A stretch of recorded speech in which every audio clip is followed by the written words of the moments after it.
खबर दुर्ग से है, जहां ग्राम पंचायत खाड़ा और रुद्रा के पूर्व सरपंच नंद कुमार साहू ने गांव के ताम्रध्वज साहू के तमाम आरोपों को झूठा बेबुनियाद बताया। आपको बता दें कि शासकीय जमीन को आबादी घोषित करने के मामले में नंद कुमार साहू ने कहा कि गांव के ताम्रध्वज साहू द्वारा मुझे बदनाम करने की नीयत से ये कार्य किया गया है। वहीं नंद कुमार साहू ने बताया कि ताम्रध्वज साहू के कार्यकाल में ही शासकीय जमीन को आबादी घोषित करने का प्रस्ताव लाया गया था। आपको बता दें कि नंद कुमार साहू ने आरोप लगाया है कि अंडा थाने में जाकर ताम्रध्वज साहू ने मारपीट की झूठी रिपोर्ट दर्ज कराई है। नमस्कार, इस वक्त हम हैं दुर्ग विकास खंड के ग्राम पंचायत खाड़ा में, जहां जमीन विवाद का मामला गरमाते जा रहा है।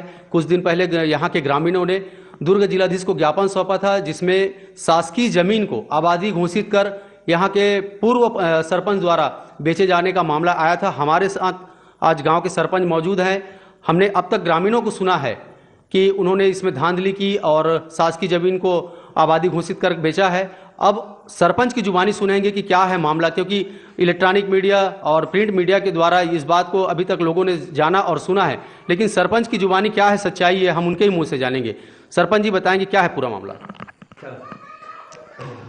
मामला ये है कि 2000 से 2005 तक ताम्रध्वज साहू जो शिकायत किया है वो सरपंच था, और यह इस प्लाट को जो घास को बेचा है कहकर बोलता है, वह उसी के द्वारा उसी के कार्यकाल में यह प्रस्ताव पंचायत से दिया गया है। तहसीलदार से अनुमोदन होके इनका पट्टा स्वीकृत हुआ है, क्योंकि सामने चुनाव था 4 में और आखिरी 4 का चुनाव होना था। उसमें वह आबादी भूमि को वो उसने बांट नहीं सका, किंतु कुछ लोगों से 1000 रुपये की राशि वसूल किया है पट्टा दूंगा कहकर, और उनको रसीद भी दे दिया गया है और रसीद अपने पास मौजूद भी है।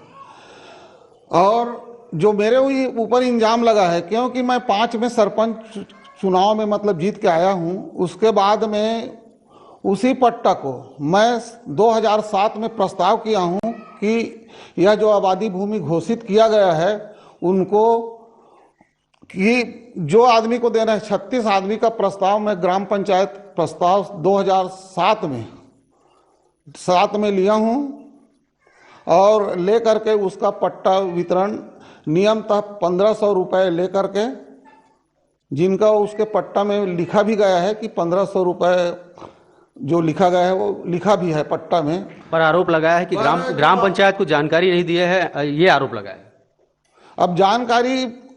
अब उसको जानकारी हमको देने का सवाल ही नहीं, क्योंकि हमारा जो पंचायत था, हमने पंचायत में प्रस्ताव पास किया और प्रस्ताव पास करके उनको पट्टा दिया है। हमने किसी प्रकार का जमीन न बेचा है, क्योंकि उनके ही द्वारा स्वीकृत करवाया गया वो आबादी भूमि है। जिस शासकीय जमीन की बात हो रही है, क्या वो पहले आबादी घोषित थी? उसके जिस जमीन को बेचने का इल्जाम आपके ऊपर लगाया जाए, मेरे ऊपर जो इल्जाम लग रहा है वो इन्हीं के द्वारा, इन्हीं के कार्यकाल में आबादी घोषित स्वीकृत हो गया था। इनके द्वारा बांटा नहीं गया था, जिसको मैंने बांटा हूँ। प्रस्ताव 2007 में प्रस्ताव किया हूँ और 2009-10 में पट्टा दिया हूँ। अच्छा, एक आरोप इन्होंने ये भी लगाया है कि गांव के रेत को आपके द्वारा बेचने का आरोप उनके द्वारा लगाया जा रहा है। इनके द्वारा जो आरोप लगाया गया था, मैं भी उस ट्रक को रोकवाया था, मैं आदमी भेज करके, उसमें गांव वाले भी थे, और उस ट्रक को रात जो चोरी करके निकाल रहा था उसको रात में रोका है। इनका इल्जाम है कि इन ट्रक वाले को मेरे पास बुलाया है, मेरे को बुलाया है कह करके लोग मेरे ऊपर दबाव डाल रहे थे।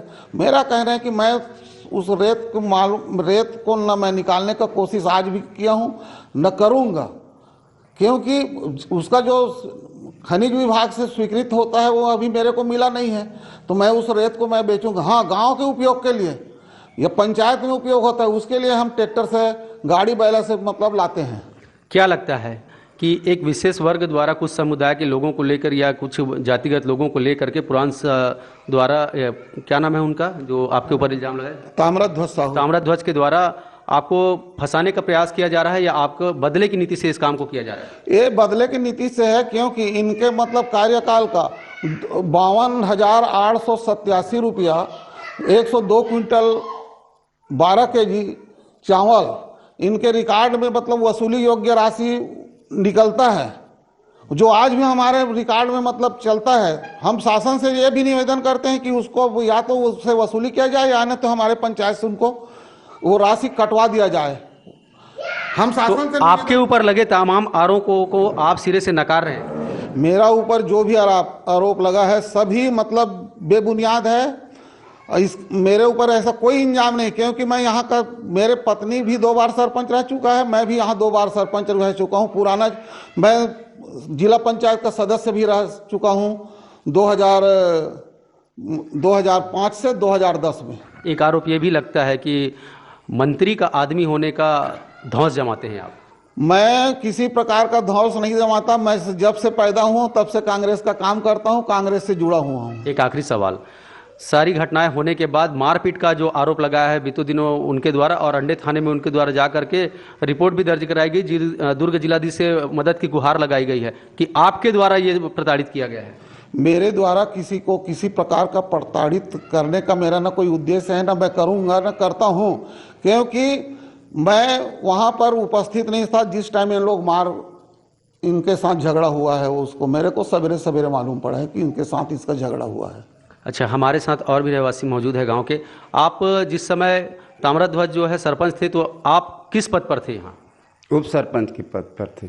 क्या धांधली उनके द्वारा हुई है, थोड़ा सा विस्तारित करके बताएंगे? उसका धांधली वही है कि जो आने चावल का और नहर नाली में लकड़ी काट दिए थे और आने वो जो 25,000 पंचायत से ले गए थे और मैं बिजली पोल के लिए उसको आने हम लोग ने कहा कि आज उसका आने रसीद दिखाइए, तो रसीद नहीं दिखाया और 25,000 रुपया गमन कर दिया उसने। सरपंच प्रतिनिधि के ऊपर बार बार वो जो आरोप लगा रहे हैं, क्या आप इससे सहमत हैं? आप भी इस गांव के निवासी हैं? इस गांव के निवासी हैं हम लोग। नहीं, आप सहमत है क्या उनकी बात से? नहीं है उसके। तो जो तमाम आरोप लगाया जा रहा है सरपंच के ऊपर, वो झूठ है, पूरे यानी झूठ है उसका आरोप। ये थे ग्राम रुदा के सरपंच प्रतिनिधि जिन्होंने गांव के कुछ लोगों द्वारा लगाए गए तमाम आरोपों को निराधार और बेबुनियाद बताया है। कैमरामैन हर्ष के साथ दुर्ग भिलाई साधना न्यूज़ संवाददाता।